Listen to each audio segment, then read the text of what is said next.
So I want to talk a little bit today, just a real short video, about something I heard about LeBron's return and the 2-year contract deal. Actually, unfortunately, it got caught up into a headline on ESPN talking about like the real reason LeBron signed a 2-year contract with Cleveland. And I was like, okay, I think I know the real reason. This should just be, confirming it, and I should never have clicked on it. It's unfortunately with somebody I respected when I was at Kent State, because he was an upperclassman, and that's Brian Windhorst. I was in the journalism program. He was focused mainly on the Kent Stater, and I was at TV2 at the time. Didn't have much association, but just would see him at different events and things like that, especially when he worked at the Akron Beacon Journal. It was my senior year, and I would see him sometimes at LeBron things. But anyway, I digress. To the point. The point is, I was listening to something, and Jay Crawford, the guy from First Take, was like, Brian had just talked about this. Oh, he would have even done it in Miami, and this is just to keep the owners straight and to check Dan Gilbert. Well, then Jay Crawford asked a really good question, but I don't know if.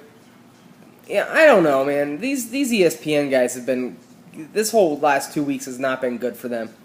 But Brian kind of contradicted himself, and I just don't get where you're coming from. I know I'm a homer on this, but then Jay Crawford goes, well, Brian, after that letter, you really think LeBron would leave Cleveland?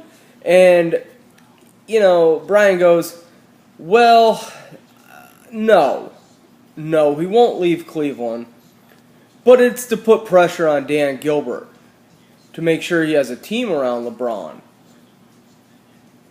And I'm thinking to myself, wait a second, those two statements don't go together. What pressure does Dan Gilbert have if he thinks LeBron's never leaving? The pressure Dan Gilbert has is the fact that he's an owner of a team that he wants to be worth billions of dollars. In order to do that, he has to also build his own legacy with that team.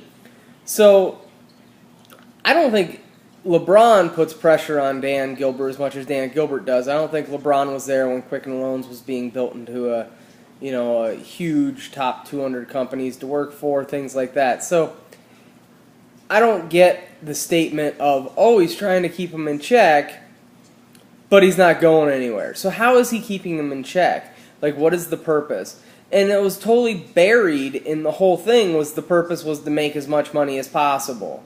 And the narrative that you're going to see from the national media from here on out is the whole, well, LeBron and Gilbert aren't made up yet, and LeBron does not trust Dan Gilbert. And it's just a bull, you-know-what narrative. It is not real.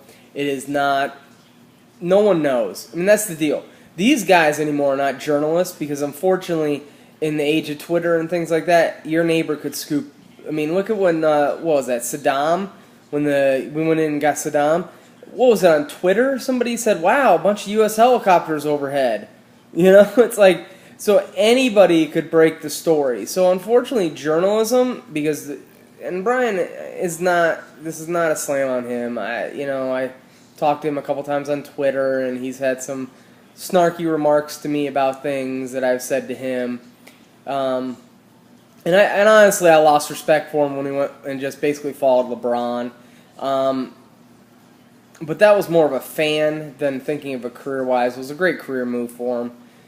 But regardless, there's no true journalism anymore. They are sensationalizing everything. Do you remember right before LeBron sent that shit out on, what was that, Thursday or Friday? I think he announced on Friday the 11th. But he sent out Chris Broussard and all these guys were picking up the narrative that, oh, the Dan Gilbert letter is still a sticking point.